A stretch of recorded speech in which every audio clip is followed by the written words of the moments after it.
At times, I wonder whether there are moments in life that don't fit innately into logic. Sometimes we have experiences that occur during extreme grief, shock, or emotional chaos, and we can't put our finger on it what it is. Some might call it paranormal, maybe it's just intuition, disassociation, or I don't know, something that we can't explain. Like I said, paranormal. I'm not claiming for certain that I have any abilities or gifts. I'm not asking anybody to agree with my interpretation. I'm just stating facts on what happened to me, and what matters is not what those experiences were, but how they were experienced from my point of view, and how these experiences that I shared my vulnerability with my ex, and he later used them against me.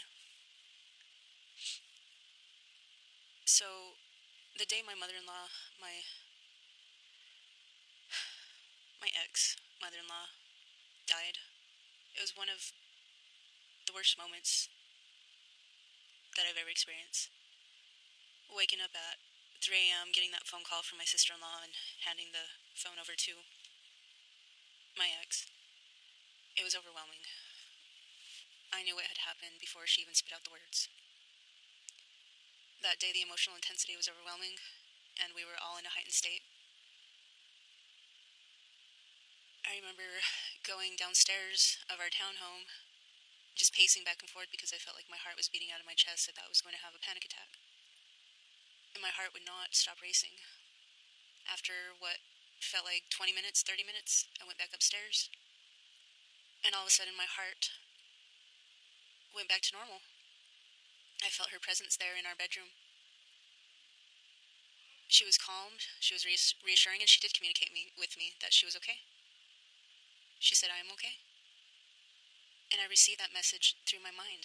It happened while I was awake, while I was standing there in the bedroom, while my ex was still in bed, just in disbelief and crying. And two more things happened that day. It happened while I was driving him. We had to get him ready to go to the airport.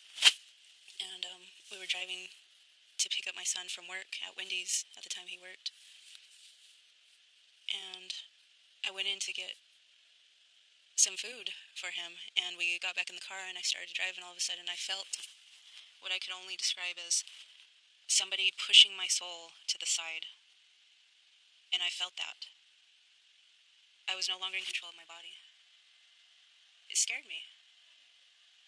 It was completely disorienting and frightening, and I said it so loud. I go, "Something's happening to me."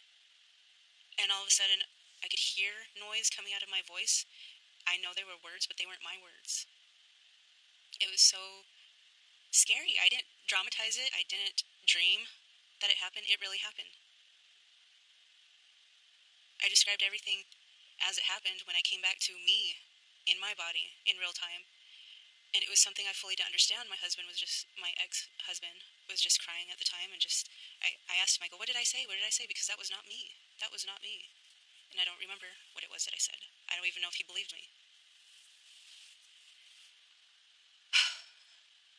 Anyway, it happened again, and I told him, I go, "Please, whatever she's saying through me,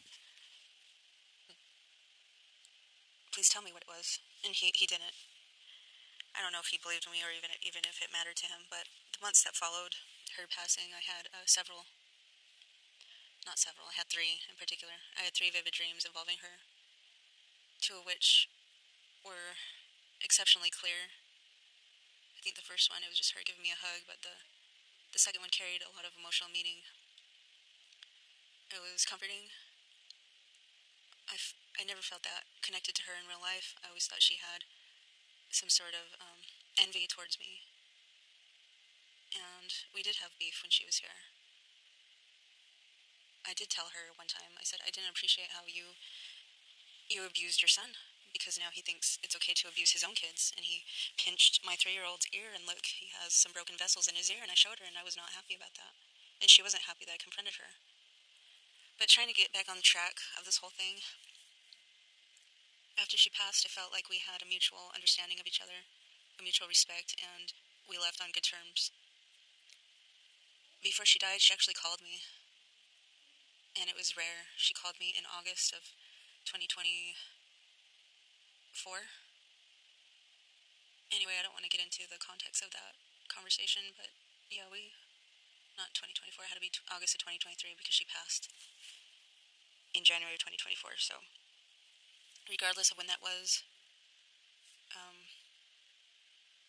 we left on good terms. And so I know that she came into my dream, and it was my mind's way of processing the grief and the stress, and maybe it was something else entirely, a message to her kids, I don't know. What matters is that it happened, and it was significant and personal to me, and I trusted my soon-to-be ex enough to share them. I thought it was meaningful. I thought it was special. And that trust was so misplaced. I'll never be that open to anybody ever again. I think the only other people I've shared this with was my sister.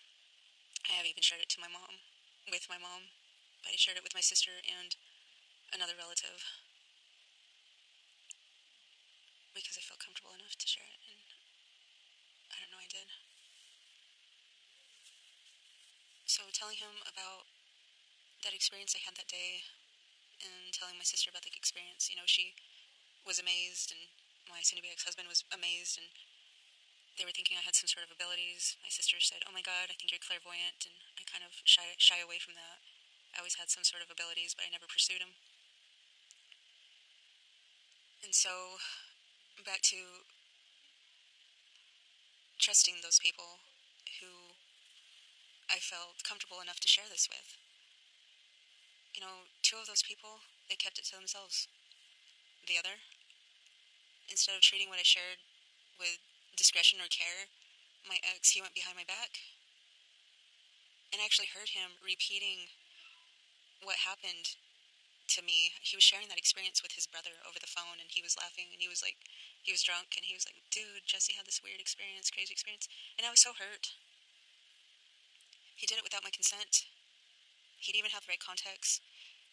And he was telling his brother without any regard for how it would make me feel. And that was not his concern. He just fucking always betrayed me, and I hated him for it. It was something private, and not for him to go out and tell people about these experiences that I've always had. I'm not ashamed of them, I just don't feel like I need to share them with the world. And this is something narcissistic people do with alarming consistency. They collect your vulnerabilities not to understand you, but they add them up.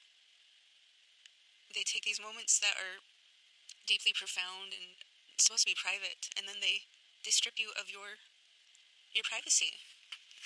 They retell your experiences in ways that invite people to judge you or ridicule you.